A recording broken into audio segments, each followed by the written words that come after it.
Ei, pessoal, sejam bem-vindas, sejam bem-vindos à nossa quarta aula, é isso? Nossa quarto encontro do curso Comida de Pensar. Nesta nova turma, a gente já acrescentou um novo material a esses debates que a gente está trazendo a partir das experiências anteriores. Então, posso considerar que está um pouco mais rico, né, essa nossa conversa, graças a vocês que participam, interagem e propõem também, né, mais discussões e mais ideias, né? E eu trago para vocês aqui hoje um tema para fechar essa nossa discussão sobre comida e sociedade, do primeiro módulo, a partir então de um olhar próprio da gente. Quando eu falo da gente, é porque a gente está com um grupo nesse momento só de nativos e nativas brasileiros e brasileiras, então a gente tem focado muito nesse viés, né, quando eu falo da sociedade, nesse viés nosso brasileiro, e aqui eu chamo também de afro-latino, porque boa parte da história da gastronomia, da alimentação, e vocês sabem disso, né?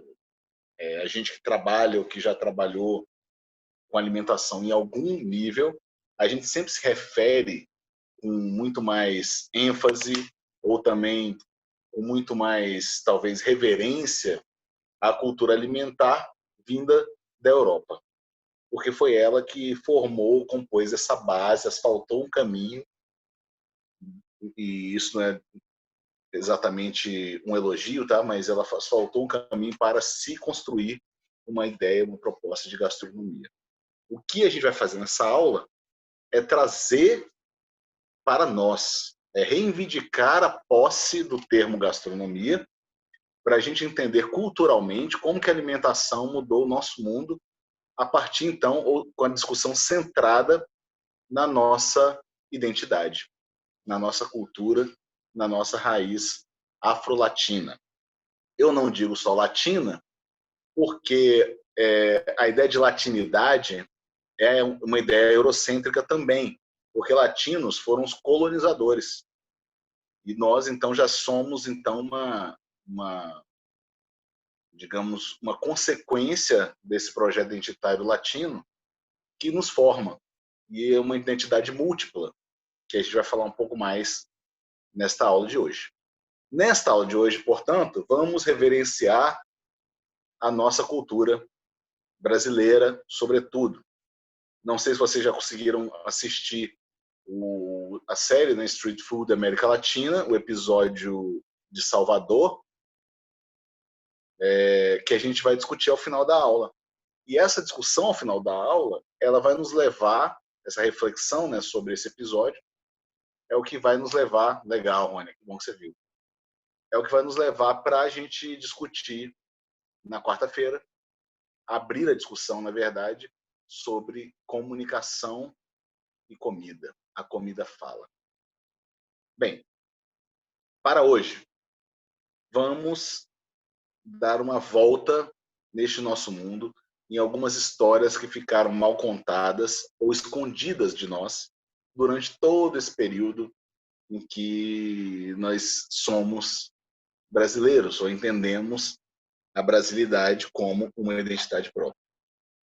O esforço que a gente faz hoje, aqui, nesse momento, é a partir desse conselho que Walter Benjamin traz para os historiadores, né, o materialista histórico, na verdade, mas que a gente pode estender esse conselho dele, ou, na verdade, essa exortação dele, né, para todos nós.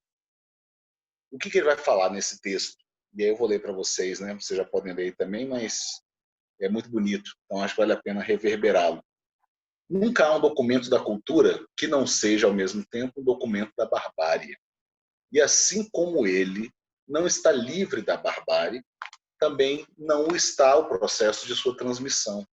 Transmissão na qual ele passou de um vencedor para o outro. Por isso, o materialista histórico, que é para quem Walter Benjamin está se referindo, mas eu estendo aqui a todos nós, na medida do possível, se afasta dessa transmissão, porque considera sua tarefa escovar a história a contrapelo. Isso. Nossos pelos, gente, crescem em um determinado sentido. Isso você já deve ter observado pelos animais também, né? Esse termo, né? Ou essa frase, escovar a história contra pelo, é justamente um ato de arrepiar. Ou seja, você arrepia de uma forma não orgânica, você realmente força esse arrepio. Seus pelos estão para um lado, você escova a contrapelo para poder levantar esses pelos.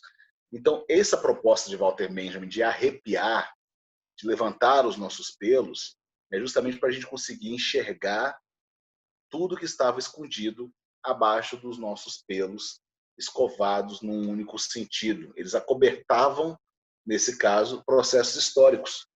Então, eram processos da cultura e, igualmente, da barbárie.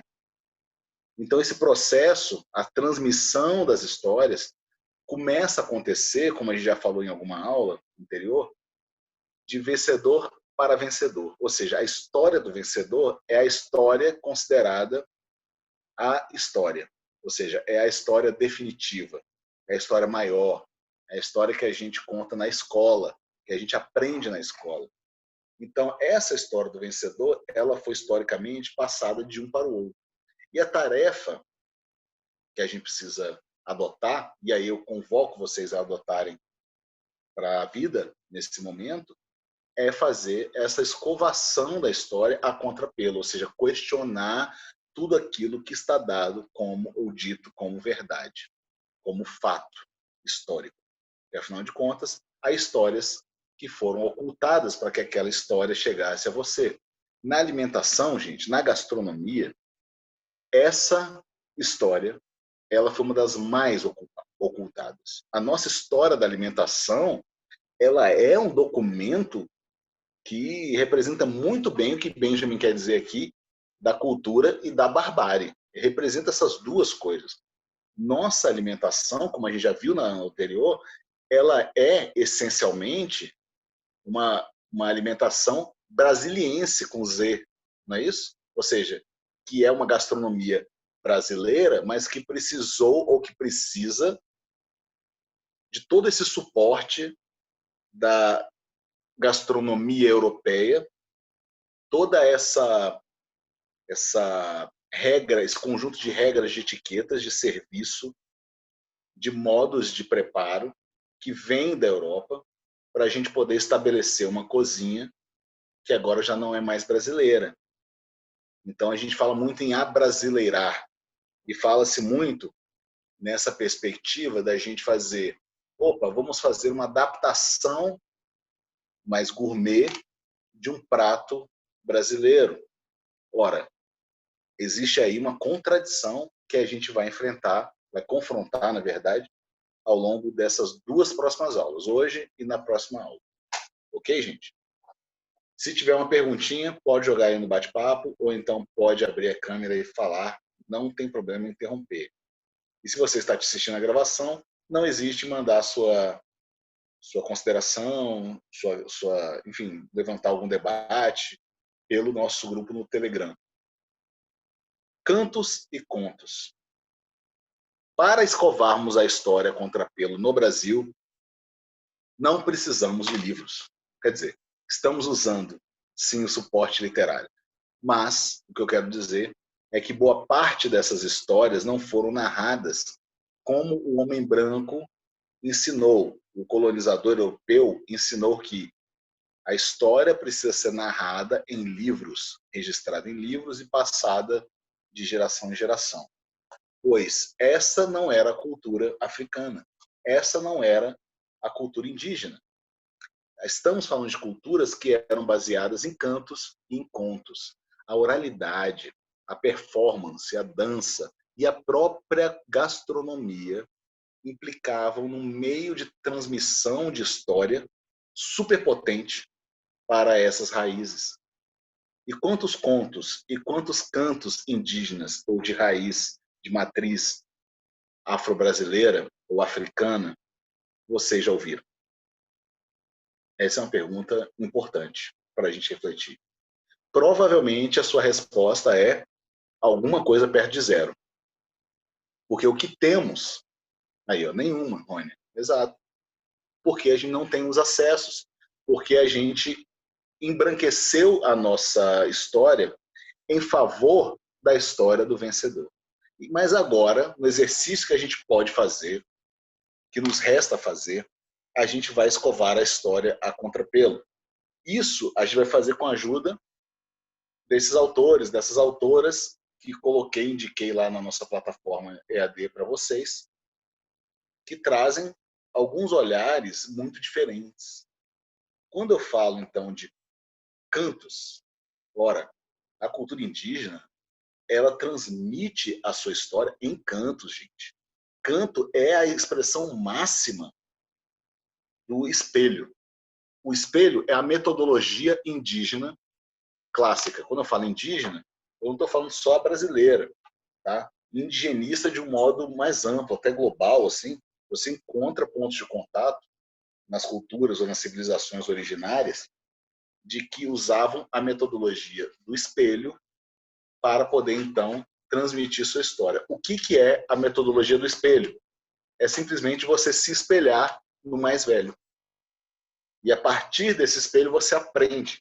É assim que o indígena aprendeu, desde cedo, a caçar, a se expressar, entender o que faz diferença no modo de você cantar ou de vestir ou de, enfim, se expressar de um modo geral. É o que fazemos com nossas crianças. Mas na nossa cultura, já ocidental e urbana, vai modificar muito isso, mas a gente é um espelho, né? A figura maternal, a figura paternal, teoricamente, pelo menos, ela serve como esse espelho para a criança. Por quê?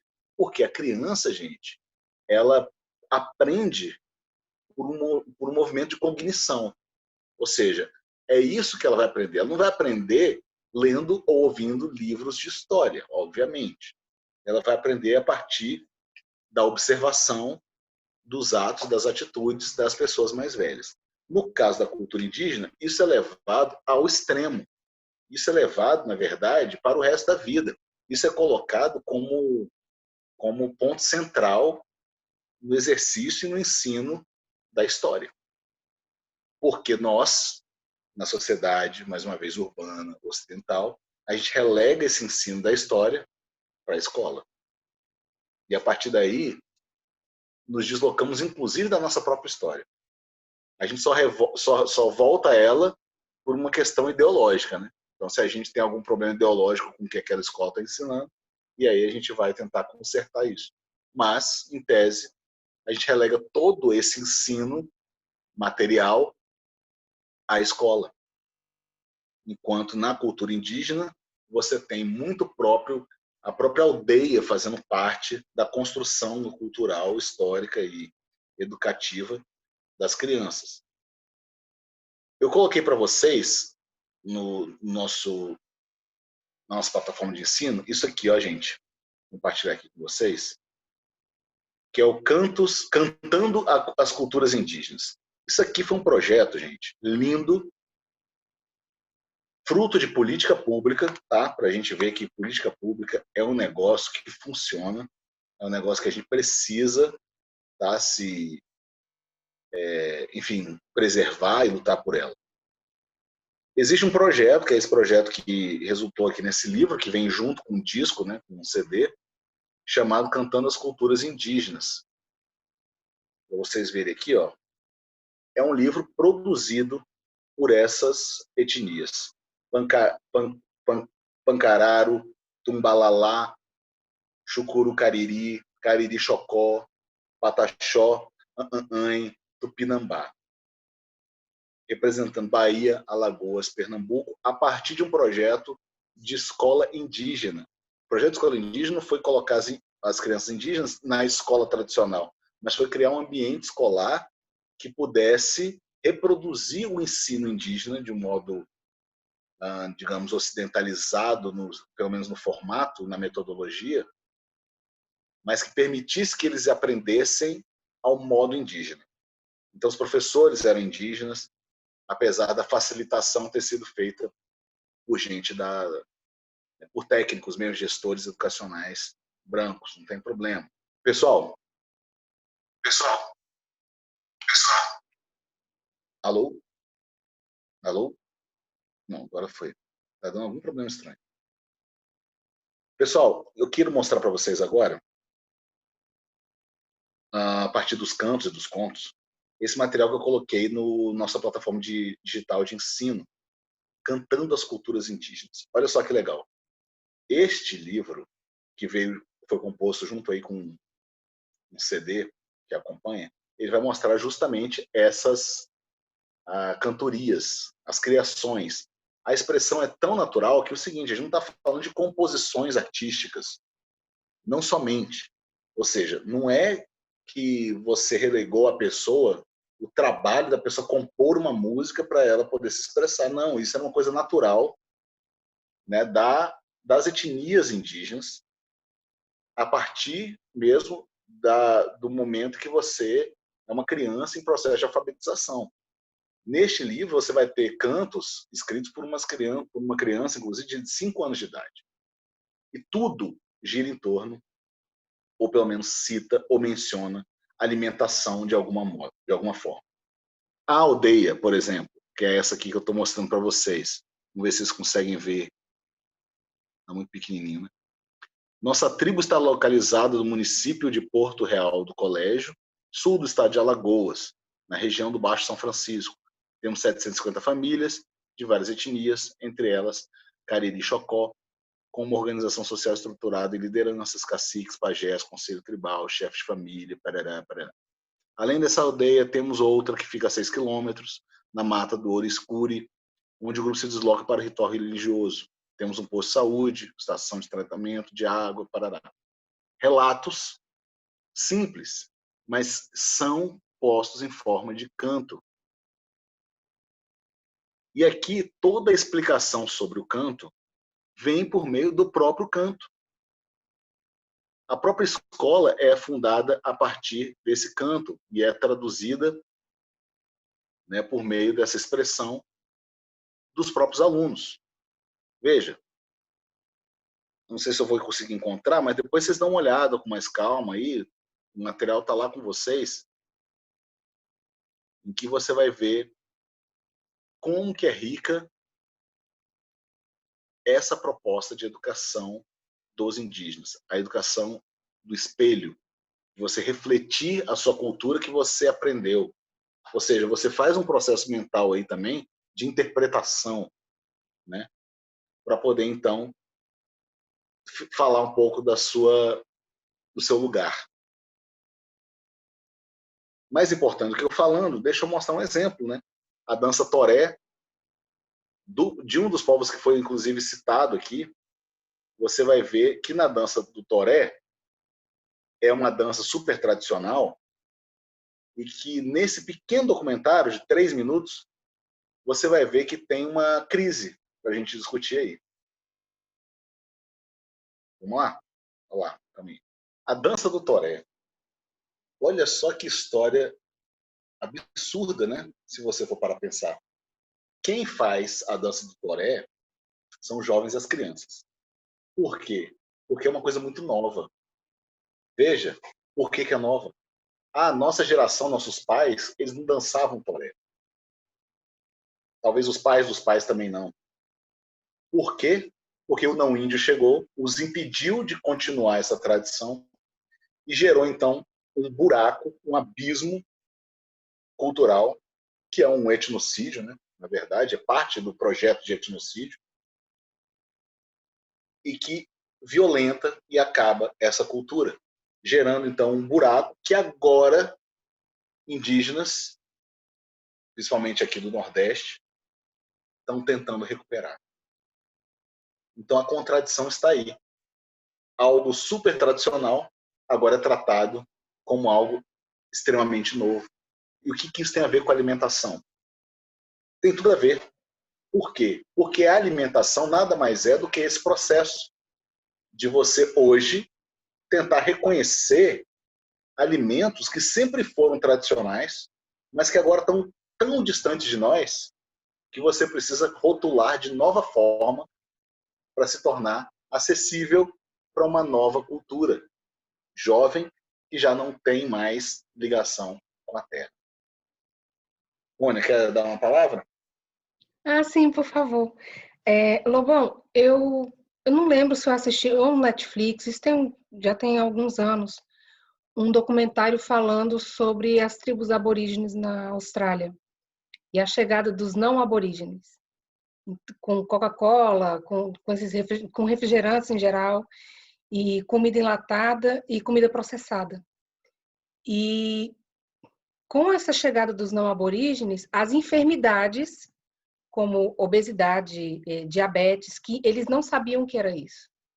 Então, eles pararam de produzir os alimentos tradicionais, que levavam dias para ficar prontos, e começaram a recorrer a simplicidade de um saco, de uma comida processada ou de uma comida enlatada. E agora eles estão voltando às raízes, às comidas que eles preparavam tradicionalmente, e curiosamente, o que o documentário apresenta é que as enfermidades foram desaparecendo das tribos. Então eu lembrei assim, tudo bem que a Austrália não é o Brasil, mas é a mesma realidade. Sim, é o mesmo fenômeno. É o mesmo fenômeno, exatamente. Obrigado, Rony. Muito bom. De fato, o que a gente está vislumbrando aqui é esse processo de desconexão. É sobre ele que a gente vai falar no limite. Por quê? Porque a gente entendeu, sendo da aula passada, que a gente falou até dos dois exemplos de restaurante, um restaurante baseado na gastronomia europeia, que ganha, então, o centro de Brasília, né, a nova capital, então, e o restaurante brasileiro, ou seja, o restaurante que é, digamos, popular, ele vai ganhar as periferias. E o que é considerado gastronômico é o restaurante estrangeiro, ou de linguagem estrangeira, ou que adota técnicas, né, que tiveram essa, enfim, que vieram talvez desse padrão, desse evangelismo francês da cozinha. Então, esse imaginário está enraizado em nós. É isso que a gente vai precisar se libertar nesse momento. Então, a proposta dessa aula de hoje é a gente criar como que a gente se liberta desses parâmetros para a gente conseguir, então, reconhecer ou criar uma, de fato, gastronomia brasileira. Ou uma gastronomia brasileira, de fato. Vamos pensar? Você teve a dança do toré, que é um exemplo de como que a nossa cultura indígena sofreu esse apagamento cultural. A mesma coisa vai acontecer nas religiões de matriz africana e nas culturas de matriz africana. Eu digo as religiões porque a cultura de matriz africana ela é, ou chega no Brasil, extremamente religiosa. E hoje o que você tem, na verdade, o que foi construído, né, foi uma demonização, né, a partir da religião. E aqui eu vou propor, então, falei para vocês que a gente ia tocar nesses assuntos, né? Futebol, sexo e religião estão na pauta, política também. Hoje é o dia da gente falar sobre religião. O que a religião nos ensina a respeito da comida? Ou como que a comida participa dessa, né, como a comida gera esse ato ecumênico, né, do cozinhar e do comer, e do celebrar, ou seja, os ritos que são agora de fato religiosos, não só transcendentais. E aí eu tenho uma pequena base assim para a gente poder arriscar um entendimento acerca de como está muito próximo todas essas influências que a gente teve religiosas, tanto europeias como da matriz africana, como das culturas indígenas, como que elas são articuladas de um modo que a gente talvez não esteja percebendo.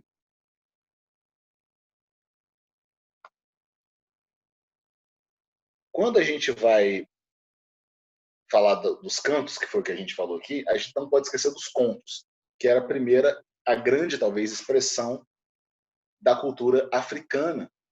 Então, o conto era a grande palavra para a transmissão de conhecimento e de sabedoria e de história entre as culturas de matriz africana. principalmente, né, a cultura iorubá. E tem um livro que eu coloquei para vocês, uma reflexão sobre esse livro, que é um livro super esgotado, chamado Caroço de Dendê, de Mãe Baiana de Iemonjá. E nesse livro, ela vai falar sobre comida, sem falar sobre comida. Vamos ver como. Ah, sim.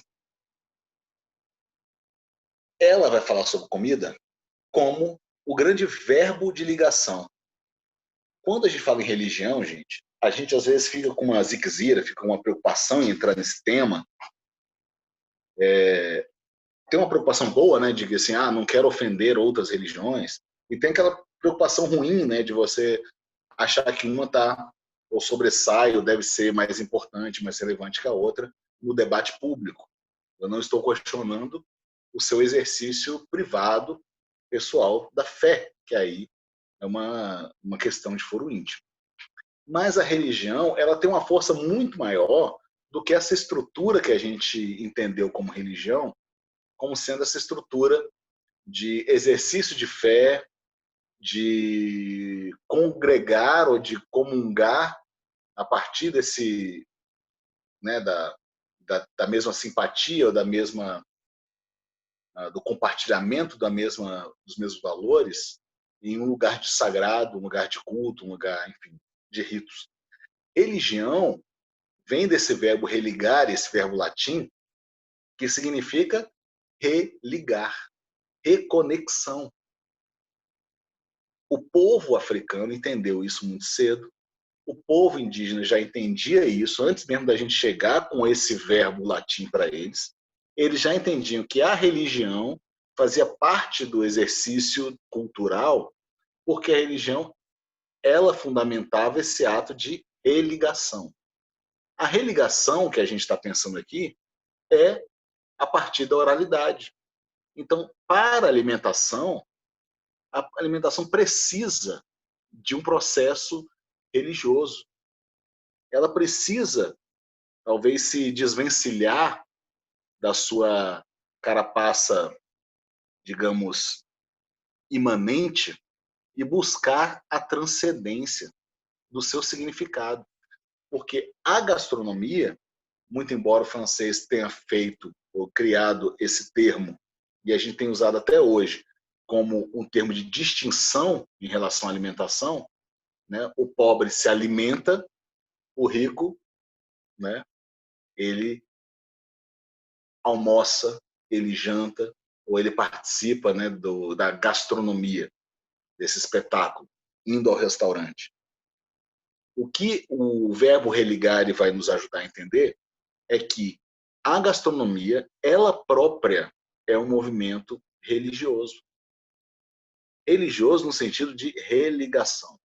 Ela precisa, ou a gente precisa invocá-la, para que ela possa construir ou ser o veículo que vai nos religar a esse buraco que a gente perdeu, a nossa dança do toré, que a gente não sabe mais fazer. Perdemos. Veja a importância da oralidade e do espelho, o saber fazer. Quantas culturas já morreram nas nossas mãos porque a gente deixou de aprender a forma como nossos antepassados os faziam. E hoje a gente está indo para o YouTube para tentar aprender como é que faz manteiga. Porque a gente tem um gap aí na nossa história que a gente nunca aprendeu. Ou se aprendemos, a gente não passou adiante.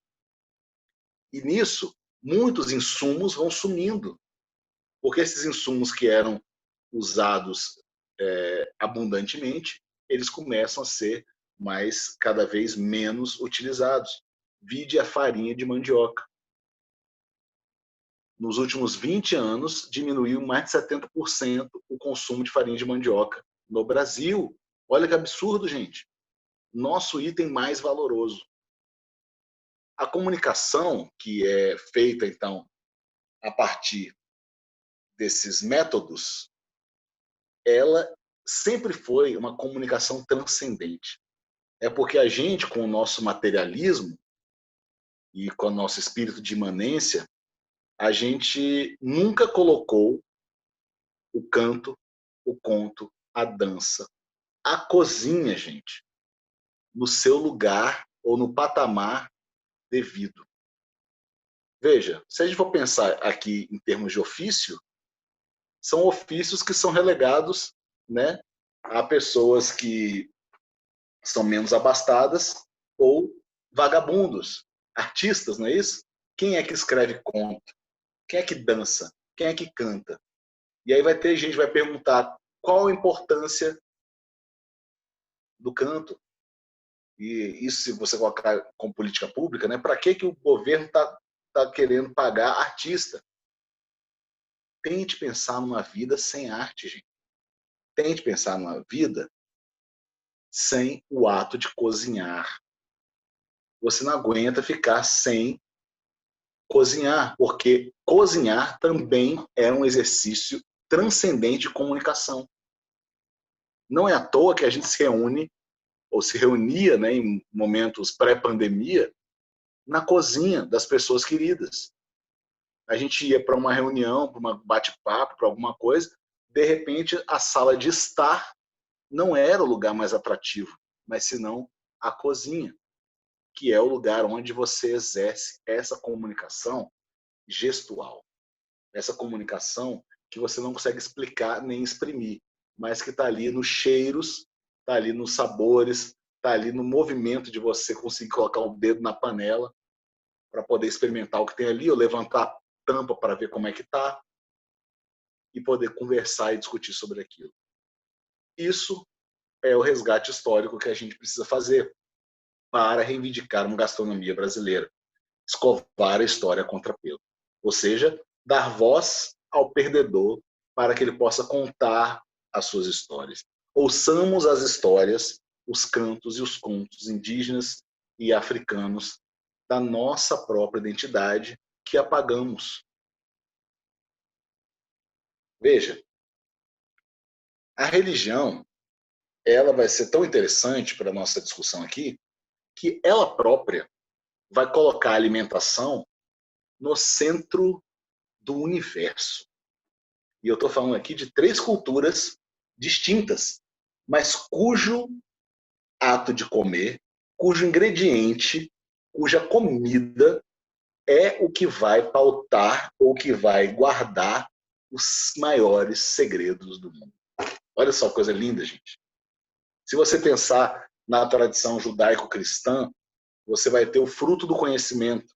Não sei se vocês conhecem, né, mas a história de Adão e Eva no Jardim do Éden, relatado pela Torá, pela Bíblia, ela vai entender que, ou ela vai contar, né, vai narrar, que o segredo do universo, ou seja, aquilo que diferencia o bem e o mal, a ciência está escondida no fruto da árvore do conhecimento. E não pode ser comido esse fruto, porque a partir daí o homem e a mulher vão ter então a ciência do bem e do mal e vão então cair no pecado. A maçã foi usada, né, para poder ilustrar o fruto do conhecimento, e obviamente o uso da maçã ele é igualmente importante para a gente discutir, porque ele é um elemento eurocêntrico. Ou seja, foi a arte sacra, né, europeia, que determinou que esse, ou que ilustrou, né, e ocupou nosso imaginário do fruto do conhecimento sendo uma maçã. Porque ela poderia muito bem ser uma tâmara, afinal de contas, se a gente está se referindo a uma estrutura, uma narrativa do Oriente Médio, por que não? Uma azeitona, que também é um fruto, porque ele não fala que é uma fruta, fala um fruto, pode ser qualquer coisa. Mas o nosso imaginário carregou essa narrativa. Pois, igualmente, no candomblé, você tem o caroço de dendê. O caroço de dendê, ele é o que esconde os segredos do mundo. Os 4 segredos do mundo. São 4 cantos. E você tem essa figura importante para o candomblé, que é o Exu, que vai transitar nesses universos. E ele vai ser, ou ele vai habitar essa encruzilhada do conhecimento.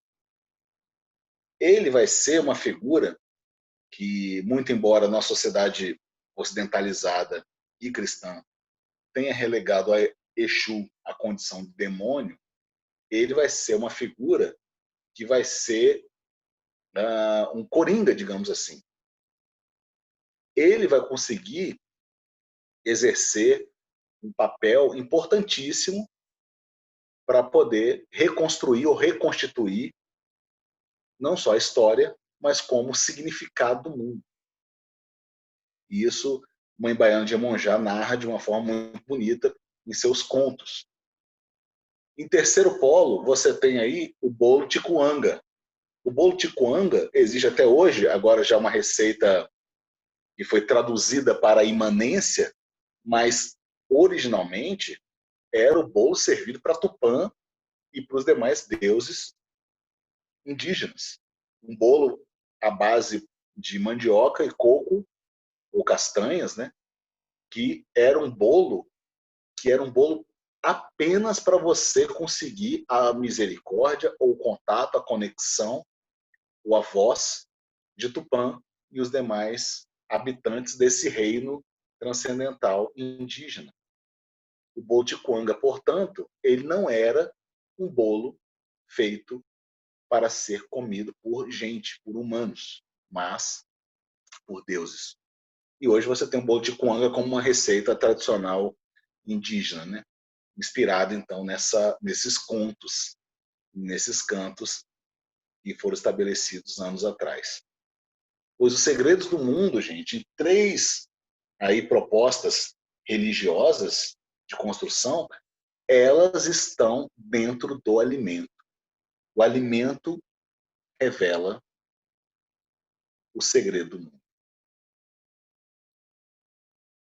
E assim, gente, a gente pergunta, ou precisa perguntar, o que é ser brasileiro? O que é sentir-se pertencido como brasileiro? A gente tem alguns caminhos para seguir, né, para esse entendimento. Eu aponto três. Primeiro, a gente precisa entender o mito da miscigenação, que a gente já começou a problematizar em determinado momento, mas agora é importante que a gente possa dar uma ênfase. Que essa miscigenação, que fora eloquentemente tratada ou narrada por Gilberto Freire, ela é muito dúbia. Porque, muito embora ela carregue todo o romantismo baseado de fato numa realidade brasileira, que foi da miscigenação das raças, ou seja, da incorporação de uma identidade que é ao menos tríplice, né? Indígena, negra e branca, e a partir daí forma várias combinações raciais. A miscigenação foi um processo de aceitação e adaptação, mas não apenas. Ou seja, a gente entende a nossa miscigenação, aceita, e a gente está muito bem adaptado a ela, inclusive romanticamente, entendendo que isso é o que nos dá ou nos faz pertencer a uma identidade múltipla do miscigenado, da nação, né, que não racista. E agora, cada vez mais, a gente tem mais exemplos, né, do racismo estrutural, fazendo literalmente vítimas sob todo o apoio das ferramentas não só estatais, como principalmente do poder econômico. Vide o caso Carrefour, que não é um caso isolado e nem é um caso único na própria rede Carrefour, que se importa muito mais com aquilo que se vende do que com as pessoas, fazendo então uma distinção de raça.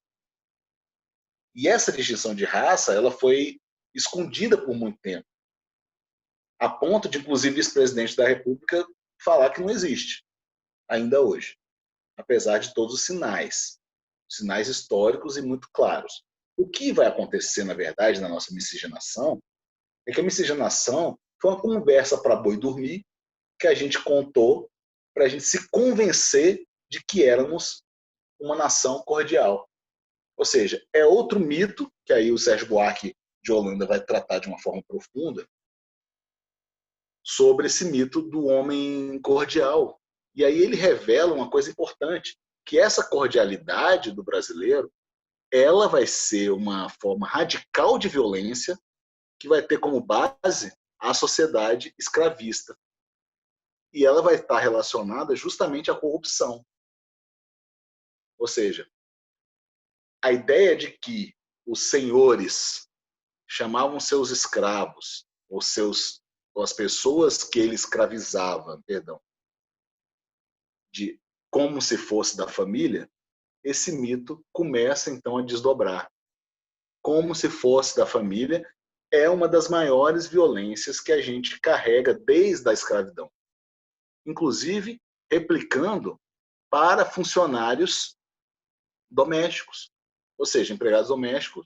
A gente tem muito, ou ouve muito dessas narrativas, talvez já até usamos, né, de que esta pessoa é como se fosse da família. Essa forma de tratar os empregados como se fosse da família, ela, na verdade, ela quer entender, ela propõe um confronto aí de duas humanidades que são muito diversas, são muito heterogêneas, e que você tenta impor sobre a outra a sua imponência moral. E aí você cria uma dupla escravidão. Você tem a pessoa escravizada, e aí no tempo da escravidão, e quando você chama ela da família, você ainda prende num laço de intimidade que não existe, mas que simbolicamente é muito forte. E isso vai acontecer nas relações com empregados domésticos no dia de hoje. Então, ser brasileiro não é muito simples. Não é só um referencial, gente, de costume, de hábito, de jeito de falar, ou seja, a forma como a gente compartilha essa nossa linguagem, os nossos gestos, mas é sobre essa ferramenta de produção de uma identidade.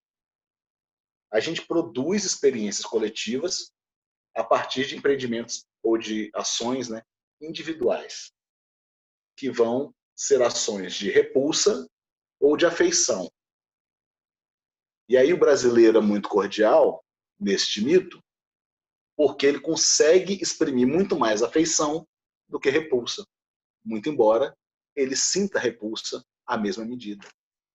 Então, o mito do homem cordial é importante para que a gente possa entender o que é ser brasileiro. E hoje, a resposta que a gente pode trazer para poder atualizar esses conceitos de Berto Freire, de Sérgio Buarque de Holanda, é entender ou propor algo para além do dualismo, ou seja, diversidade e equidade, principalmente equidade. Porque a diversidade é um reconhecimento de que somos diversos como povo, politicamente, culturalmente, religiosamente, mas a promoção de equidade, ela deve ser o novo caminho, e principalmente agora que a gente volta mais uma vez, em 2020, a discutir o racismo estrutural no nosso país, fazendo vítimas, inclusive, você precisa de uma perspectiva de equidade. E já vamos entender o que isso tem a ver com comida. Tá?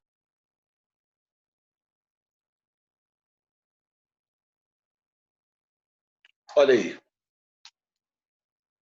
o Zizek já falava, a luta pela hegemonia ideológica é uma luta pela apropriação etimológica. Ele não fala dessa forma, não, mas isso aqui foi a minha forma de interpretar. O que ele fala especificamente é que a luta ideológica, que quando a gente vai falar assim do que é gourmet e do que é popular, ela passa pela forma como a gente usa os termos que identificam essas comidas. O que aconteceu na nossa história, por trás do nosso jeito cordial e a partir da nossa miscigenação, foi o fato de que a gente começou a não reconhecer nosso eu, não se importar ou relevar o nosso eu para a nossa história, a ponto de a gente sobrepor a nossa cultura com a cultura alheia, importada, gourmet. Um exemplo etimológico dessa disputa ideológica da etimologia está aqui, ó, bem claro, na nossa frente. O chambaril e o ossobuco. Literalmente os mesmos cortes da carne, que vai mudar a raça da carne por conta do boi que está ali, né? Da raça que é criada naquele escopo, naquela região. Mas é o mesmo corte. O chambaril é o corte batizado por nós, povo brasileiro. Ossobuco foi o corte batizado pelo povo italiano. E qual é o mais caro? Pergunta retórica, porque a gente já sabe que o mais caro é o ossobuco. Inclusive, há milhares de relatos, eu próprio já vi algumas vezes no mercado, a distinção entre chambaril e ossobuco no mesmo açougue, sendo que o chambaril vai custar 2, 3 vezes menos que o ossobuco. Mas o ossobuco, para ele poder custar também mais caro, ele está apresentado de uma forma mais higiênica, digamos. Ou seja, sem muitas aparas, um pedaço de carne que está muito melhor trabalhado e às vezes envolvido aí com um papel filme para poder deixar o formato mais redondinho. Enquanto o chambaril, ele também vai ser colocado com esse nome, porque ele quer indicar que quem vai fazer ou quem vai usar o chambaril é quem vai fazer uma receita popular. Aqui a gente tem um exemplo de um chambaril com arroz lá no fundo que não dá para ver e mais um pirão, farinha e o caldo dessa carne de cozimento. E aqui ao lado você tem um clássico risoto milanês, que é o risoto lá de Milão, da região da Lombardia, que é o chambaril, cozido também do mesmo jeito que o outro, muda talvez as ervas ou então alguns ingredientes que se colocam nesse molho, sobre uma cama de arroz. Só que é o risoto, porque é o arroz arbóreo que é muito consumido na Itália. Em termos de popularidade, o ossobuco para o italiano é tão popular quanto o chambaril para o brasileiro. Mas na nossa tradução, na nossa guerra ideológica etimológica, a gente vai ter essa distinção que eu propositalmente fiz aqui, inclusive, a partir até do tratamento da imagem.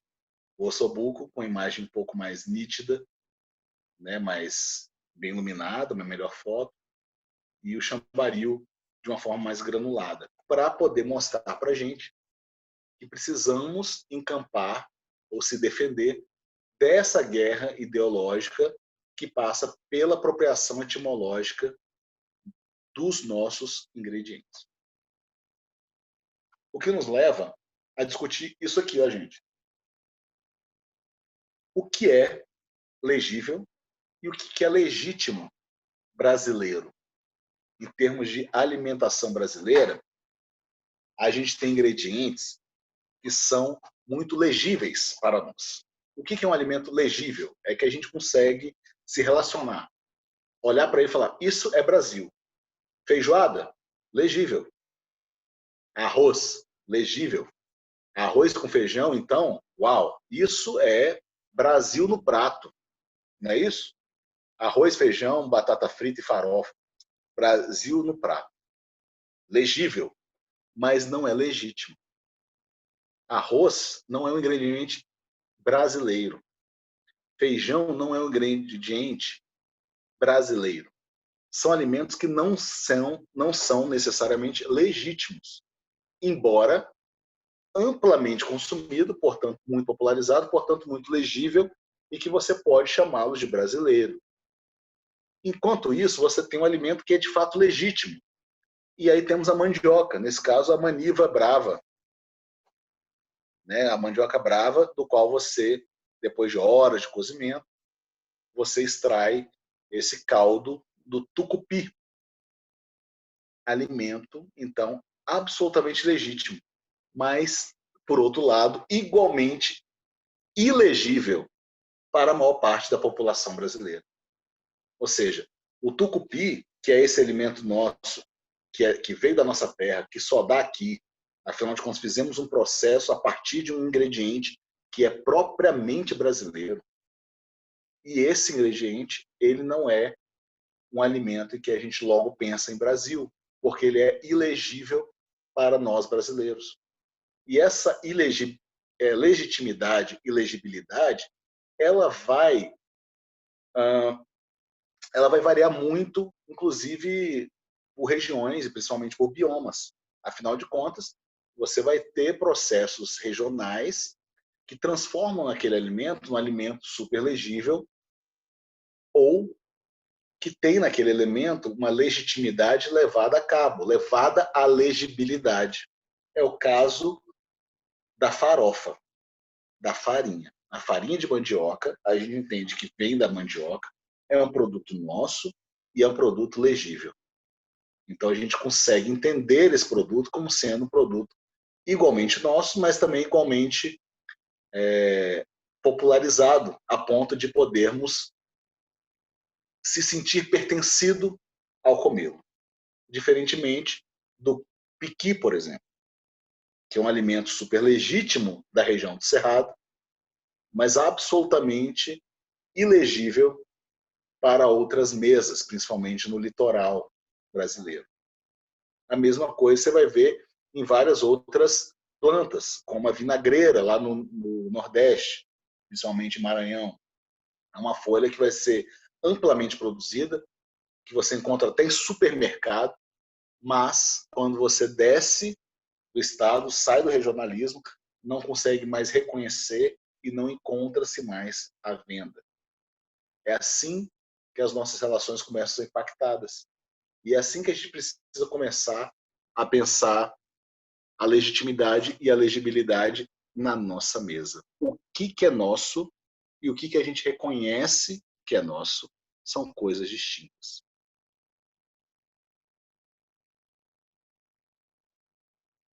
E aí a gente chega nessa nossa discussão central da noite. Gastronomia Pindorama. Essa é a proposta. Tupi or not tupi? There's the question. É assim que abre o manifesto antropofágico, né? O Oswald de Andrade vai criar o manifesto antropofágico em 22, né? Assim como parte, na verdade, do espírito da Semana de Arte Moderna de 1922, ele propõe o manifesto antropofágico como uma forma de propor um resgate e um avanço cultural da identidade brasileira.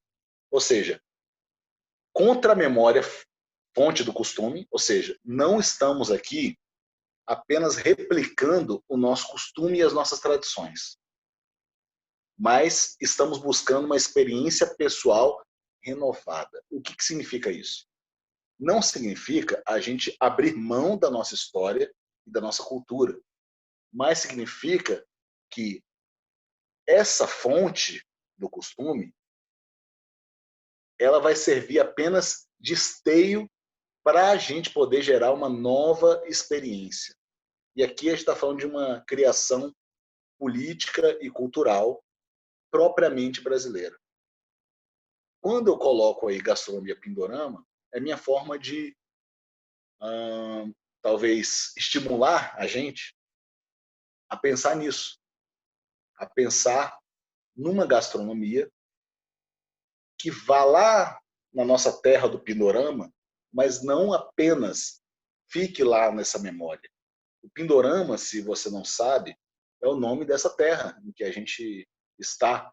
Você não, né, Rony, neste momento.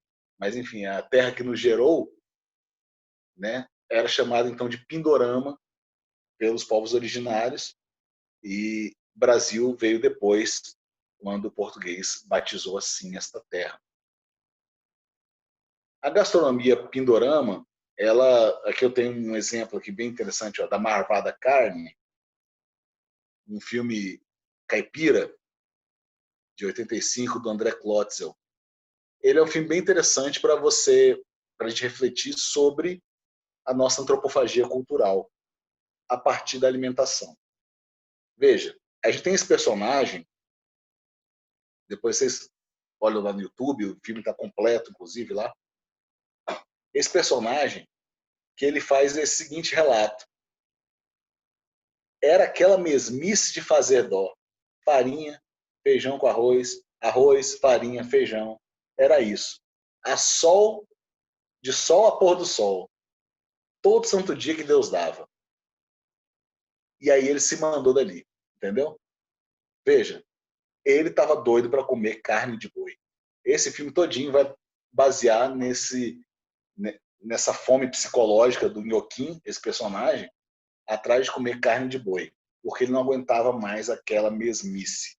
Esse espírito é o que move a gente que está dentro do sistema, ou gosta, ou aprecia gastronomia, a gente tem esse impulso de aquela mesmice faz dó, precisamos buscar outra coisa. Queremos a nossa carne de boi. Só que esse processo que a gente fez foi pautado muito pelo que o estrangeiro trouxe para a gente, pelo que o espírito colonialista invocou em nós, e não a partir do nosso próprio entendimento de ser brasileiro, ou seja, do nosso se sentir pertencido e a partir daqui a gente conseguir buscar essa experiência renovada.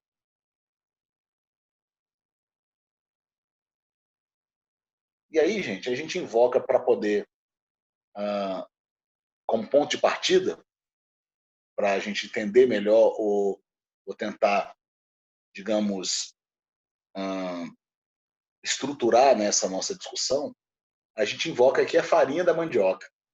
A farinha de mandioca, ela é esse símbolo nacional. E a gente precisa preservá-la como tal. Porque, afinal de contas, estamos falando de um produto que tem uma diversidade, assim, absurda. A farinha, como o Djavan vai cantar aqui agora, tem de todo tipo. Vamos ouvir aqui o Djavan e depois a gente volta para a conversa. É a farinha que a mãe manda lá de Alagoas, que é a farinha boa. Eu discordo, não é isso? A gente começa. Farinha com feijão, Rônia, que saudade, né? Macaxeira com manteiga. É isso. Farinha com feijão é animal. Perdemos, né, a farinha com feijão. Cadê? Agora, música, mais uma vez, nossos cantos, gente. Vamos ouvir os nossos cantos populares, porque eles trazem a nossa memória e elas fazem perseverar a nossa cultura, gente. É por isso que a gente está colocando aqui essas pílulas, inclusive musicais e referências cinematográficas, porque a gente não pode se desvincular ou deixar perder. Veja, a farinha, gente, ela tem de todo tipo, como o Djavan está cantando aqui. Tem da fina, tem da grossa, tem da quebradinha. E aí colocamos mais aí, ó. Farinha d'água, de biju, amarelinha, de Itabaiana, né? Cruzeiro do Sul, de Bragança, de Buerarema, essa eu não conheço, Calunga. A Calunga é sensacional, a farinha Calunga. De Marajó, o Arini, que é a ovinha, farinha de fazer chibé, farinha de fazer pirão. É uma infinidade de coisas. Mas, nos Masterchefs da vida, qual é a farinha que o povo sai correndo para usar para fazer farofa? Panko. Panko. Aí, gente, vem meu problema seríssimo com a farinha panko. E não é culpa da farinha panko, porque eu acho uma delícia também, mas pela representação cultural, pela apropriação que ela faz, né, pelo menos do nosso imaginário, a partir do símbolo da gourmetização, muitas vezes, inclusive, encampado por muitos restaurantes, por chefes célebres, e por uma ideia falsa que, por exemplo, o MasterChef costuma fazer perseverar, de que farinha ou farofa precisa ser crocante. Veja, qual é a farofa que precisa ser crocante? Farofa crocante, em alguns lugares, é redundância, porque a própria farinha já é crocante e vai dar uma farinha crocante. E outra, tem outros níveis de crocância. A farinha d'água, você quer uma coisa mais crocante que a farinha d'água? Ou farinha de biju sequinha, que você usa muito em Goiás, nos quilombos, inclusive no norte de Goiás. A farinha quilombola, ela tem essa pegada, farinha de biju, mas a farinha não é só a farofa, né? Não pode ser só crocante, como alegam os chefes do MasterChef em suas críticas. Nossa, essa farofa faltou crocância. Por quê? Porque a farofa que se espera de um MasterChef, a farofa que ganhou os restaurantes de premiados, os restaurantes da chamada alta gastronomia, é justamente a farofa feita de farinha de pão, farinha panko, que é uma farinha de pão japonesa, super ultra crocante, que é de fato uma delícia. Mas que, gente, para que a gente vai precisar dela, sendo que temos aqui a maior diversidade do mundo de processos, tipos, cheiros, sabores de farinha para fazer farofa? Perdemos mais uma vez o vínculo. E isso vai nos levar a essa hipótese que eu tenho trabalhado. É minha teoria. Eu estou escrevendo um artigo sobre isso, eu trago para vocês para a gente poder exercitar e já para tentar, né, nesse meu processo, né, quase que evangelístico de resgate da gastronomia brasileira a partir desse olhar, eu acho que é importante a gente pensar na farinha e é importante a gente pensar nesse momento numa ilustração que eu vou trazer do Exu. É o que eu proponho, que eu estou chamando de exuzização da gastronomia, a partir dessa brincadeira. Panko, punk, punk e punk. Exuzização da gastronomia é a gente buscar nesse espírito de Exu, como narrado no Caroço de Dendê, o que é essa encruzilhada, que é uma encruzilhada de culturas. Veja, nesse texto de Vânia Cardoso, que eu uso justamente para me basear, me pautar para essa história, ela entende que a encruzilhada é um espaço em que várias culturas africanas trazidas ao Brasil confluem e são recriadas, devorando, reinterpretando, nesse processo, elementos culturais indígenas e europeus. Olha como o discurso aqui, ele agora é afrocêntrico. Ou seja, foram as culturas africanas que passam a incorporar elementos culturais indígenas e europeus. Podemos trabalhar também entendendo que foram as culturas indígenas que aqui estavam, né, que confluem também, ou reinterpretam a partir dos elementos africanos e europeus. Mas aqui é importante que a gente preserve a centralidade africana. Por quê? Porque tem muito de recriação. Diferentemente da cultura indígena, que foi uma cultura que já existia, é uma cultura já solidificada, já consolidada no Brasil, antes do português, a cultura africana ela foi deslocada de sua terra à força e ela foi obrigada a se recriar, se reinventar e se reinterpretar. E aí o símbolo do Exu é interessante porque o Exu ele é esse personagem na cultura do candomblé que devora, que regurgita, que refenera, que recria. Entendeu?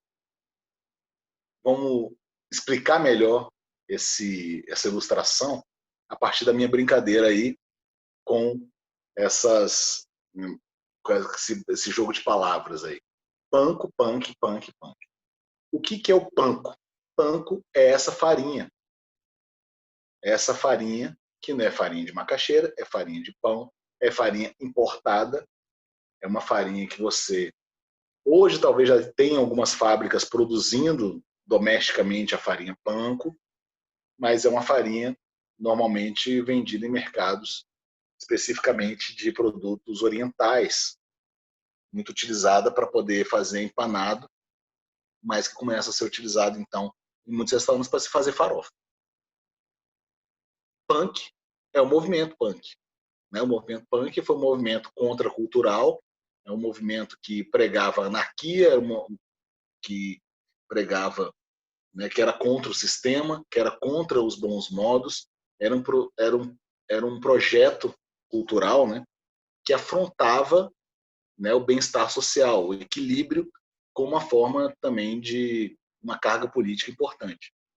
Punk, plantas alimentícias não convencionais. Punks, não sei se vocês sabem, é essa abreviação, né, para as plantas alimentícias não convencionais. Ora, o que são plantas alimentícias não convencionais? São as plantas que sempre foram convencionais, mas que a gente perdeu o contato e a gente, nesse momento, para poder fazer a religação com esses insumos originais da nossa terra, a gente precisou criar um novo nome. Então, a punk são essas plantas, aqui a gente tem umas folhas de taioba ó, atrás, e a folha de taioba, ela é muito típica do bioma do Cerrado, né, também ali do Cerrado Mineiro, né, em Minas Gerais tem muito, Goiás dá muito. A taioba é essa folhona muito utilizada pelas culturas do Centro-Oeste, né, e também as culturas caipiras, né, como alimento, mas que sumiu. Sumiu do quê? Do supermercado. Porque o supermercado se tornou o lugar de validação para o que é comestível ou não, o que deve ser comercializado ou não. É por isso que as nossas mais de 150 variedades de farinha no Brasil não estão no supermercado. Alguma porcentagem delas a gente encontra em feiras. As punks você vai encontrar em feiras. A feira vai ser esse lugar, vai ser o primeiro acesso, a primeira tentativa nossa de resgate ou de preservação de uma cultura alimentar. Então a gente começa a chamar de punk, o que é um movimento belíssimo, tá, gente? Eu não estou falando o contrário. Eu só estou falando que é uma pena a gente ter que ter punks, porque a punk tinha que ser não convencional. Tinha que ser uma PAC, planta alimentícia convencional, que nem a couve, mas não é, infelizmente. A vinagreira, peixinho, azedinha, são várias plantas que a gente vai perdendo, não só são plantas, leguminosas também, verduras, que passam ou deixam de ser consumidos com o tempo, com a cultura, com a mudança, e que o movimento das punks tenta recuperar ou voltar ou trazer de volta à mesa essas plantas que a gente por tanto tempo começou a considerar apenas como mato. Punk. Punk aí já é a gíria para que a coisa está difícil. É punk. Vamos entender como se encaixa cada um desse verbetezinho?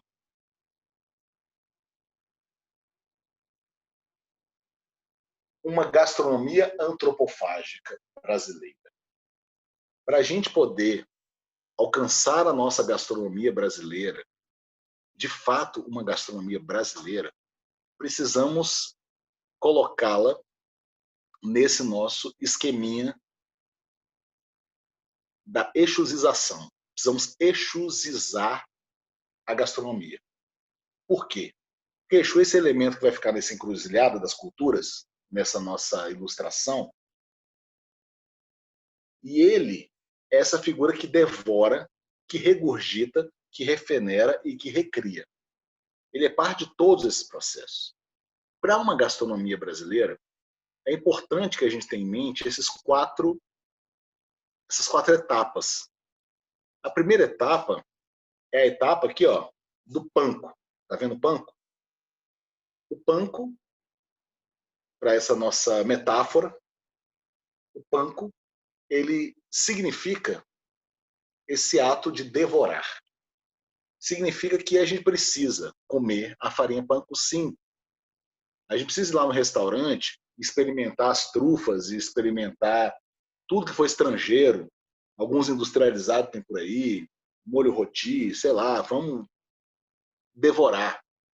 Só que esse ato de devorar, ele é um ato importante, mas ele é um ato que a gente precisa ter em mente de que o devorar é um ato indiscriminado, acrítico, guloso.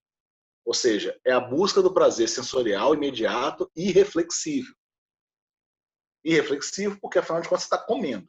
Estou com desejo de. Vou comer um chiclete, um Dunkin' Donuts, vou tomar um refri, vou comer uma farofa panko, um farinha de panko. Vou devorar. Por que eu preciso devorar? E aí a gente volta para o manifesto antropofágico.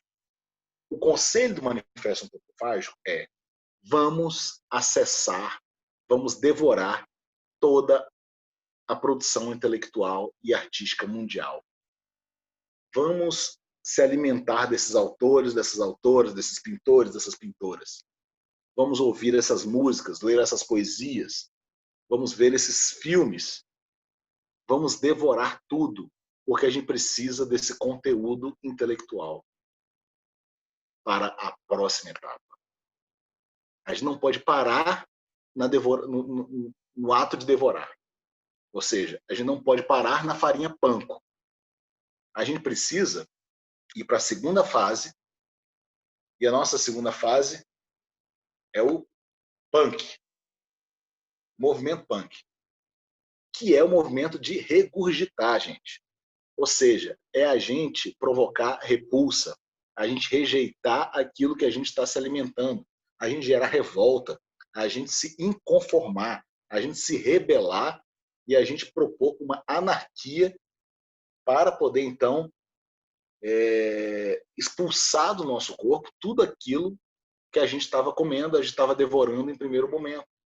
Até as coisas boas. Porque esse ato do punk, de manifestação, de rebeldia,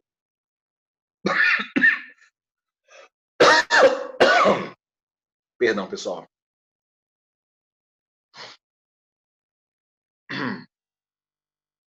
precisamos do punk porque esse ato de rebeldia ele vai ser muito importante para a gente gerar um posicionamento crítico. O posicionamento crítico, e aí o ato punk ele tem muito desse, pode ser chamado de exagero e tudo mais, mas para a gente poder criar mudança, a gente precisa criar grandes cisões. Precisa, de fato, de um determinado espírito rebelde. E é por isso que a gente regurgita. Ou seja, devoramos, regurgitamos. E agora é o ato bonito, que começa o processo de construção da nossa gastronomia brasileira. A gastronomia brasileira ela começa a ser reconstruída a partir do ato de refenerar. Refenerar é o ato de revivificar, né, de regeneração. É isso que Exu também propõe. E é por isso que a gente o situa ou coloca, né, nessa metáfora como a metáfora da punk. A punk é justamente essa planta alimentícia não convencional, ela representa o nascimento virgem, o ato puro. A planta não convencional, ela é aquela que dá no mato. Você não planta, ela aparece. Ela está ali para ti, para a gente. Ela é a representação do frescor, do novo natural, do alimento que não foi imaculado, não foi maculado, perdão, não foi modificado. Então, a gente precisa desse ato de reconhecer a nossa natureza, o nosso bioma, de se aproximar, de se apropriar dele do modo correto. Para então a gente ir para o próximo ato, que é o ato mais difícil. É o ato punk da gíria. É punk de fazer. É suado, é difícil, exige superação e resiliência, que é o ato de recriar. Por fim, a gente chega no recriar. O ato de inovar e de reinterpretar é esse ato do manifesto antropofágico que é de reivindicar o novo modificado. Não é só você usar o panko junto com banana e falar que aquilo ali é comida brasileira. Numa releitura, numa reinterpretação. Aqui a gente está convocando a gastronomia brasileira para ser pensada e repensada. A exusização da gastronomia é o processo de você devorar todas as referências, de você colocar para fora e negar todas elas, criar uma rebeldia, que vai ser um processo também que vai te ajudar num olhar, uma reflexão crítica, para então reconhecer aquilo que é de fato legítimo, para então construir um processo de criação que carregue de fato esse espírito, que é um espírito modernista, por exemplo, que inspira, né, inspirado pelo espírito modernista, mas um ato de recriação a partir do entendimento, uma compreensão profunda do que é a nossa gastronomia brasileira. Encerramos esse momento da aula aqui. Dúvidas? Tudo tranquilo? Deu para entender? Foi muita viagem, gente, ou não?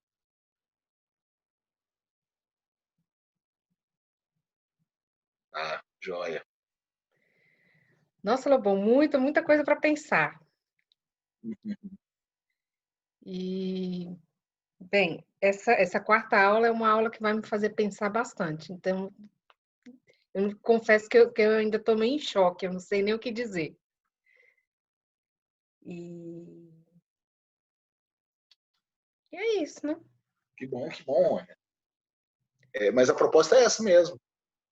Porque a ideia dessa aula é para a gente se libertar dos grilhões, né, dessa prisão do pensamento eurocentrado, sabe? Que é o que ocupou, na verdade, todo o debate da gastronomia.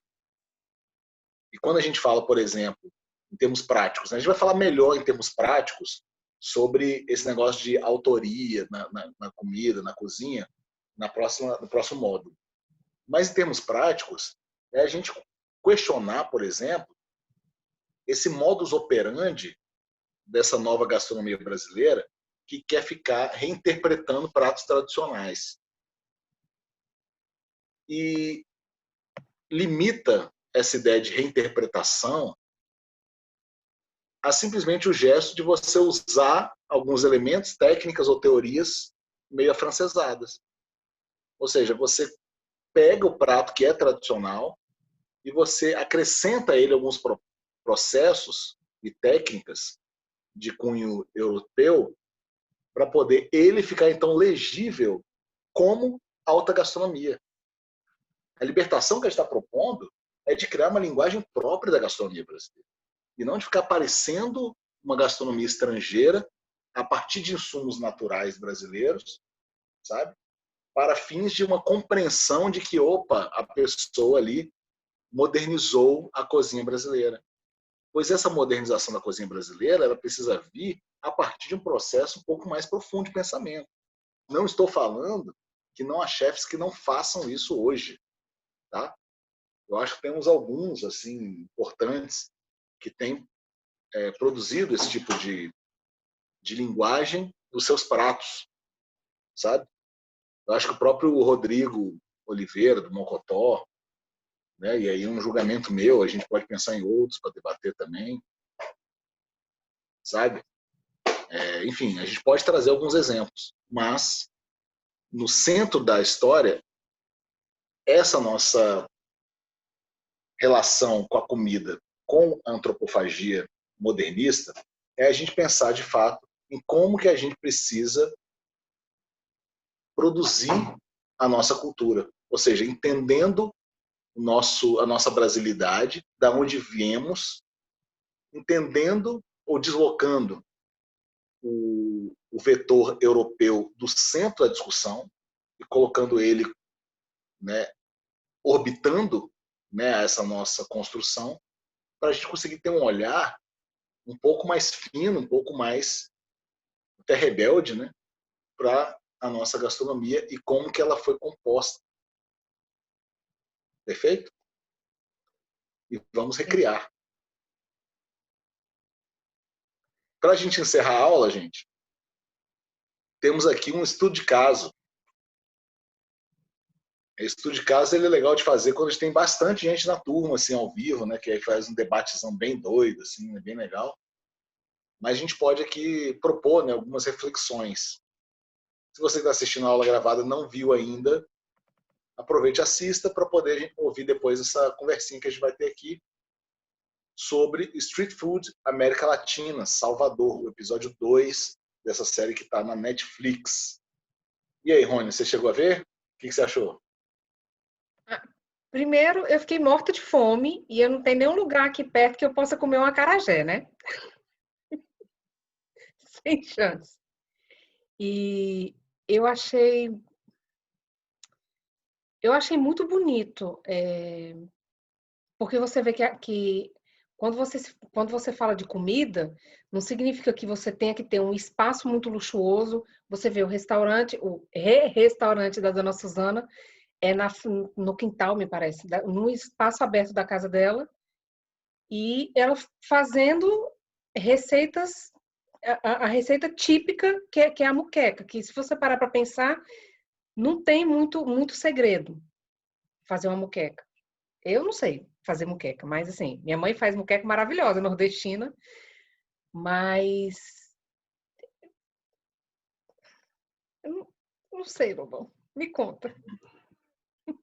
Nesse episódio, gente, não, valeu, Rony, é isso mesmo. Eu acho importante destacar isso, né?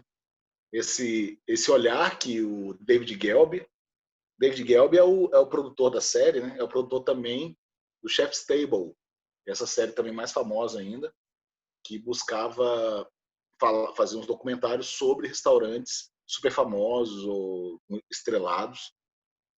E ele gera uma linguagem de tentar realmente mostrar a comida como sendo aquela coisa super sensual, né? As imagens que ele traz para a comida são lindíssimas, né? E aqui você tem ele buscando, então, narrar histórias de comida de rua.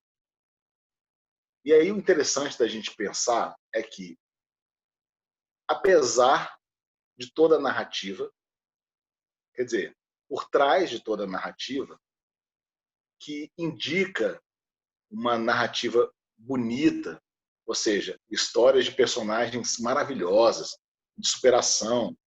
Essa colocação que a Rônia colocou sobre que o restaurante não precisa estar neste lugar, né, nesse patamar elevado, né?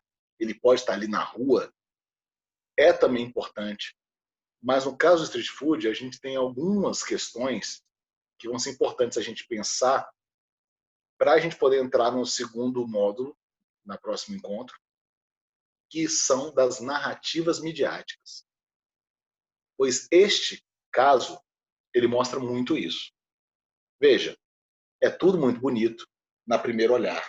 Se a gente começa a avaliar muito essas imagens, a gente percebe que existe um esforço muito grande para emocionalizar, né, toda essa narrativa, ou seja, usa esses personagens com histórias muito fortes para criar essa emoção e jogar a comida, que é um elemento super sensual, né, para poder compor essa emoção.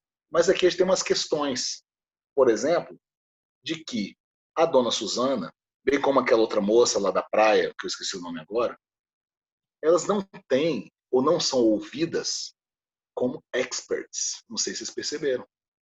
Elas estão ali para serem, na verdade, especuladas a partir de suas histórias emocionais, suas histórias de vida.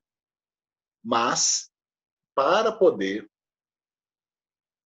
legitimar a moqueca, o acarajé, recorre-se, então, ao Olimpo da intelectualidade, à universidade. Então, você precisa colocar nesse tipo de narrativa pessoas que vêm da universidade, que têm mestrado, que têm doutorado, que são antropólogas, sociólogas, etc., para poder explicar a muqueca, explicar o acarajé. Porque a gente inverteu o processo de construção da sabedoria. Ora, Dona Suzana, então, é só uma cozinheira que só coloca uma comida ali? Essa foi a única fala que ela pôde ter. Ela pôde falar como foi difícil a vida e como ela se superou e como virou essa referência. Mas a gente não foi para Dona Suzana falar, Dona Suzana, o que é a muqueca? Não. O David Gelb, ele vai usar a estrutura, que é essa estrutura narrativa que se impõe para a gente, que é do conhecimento legitimado.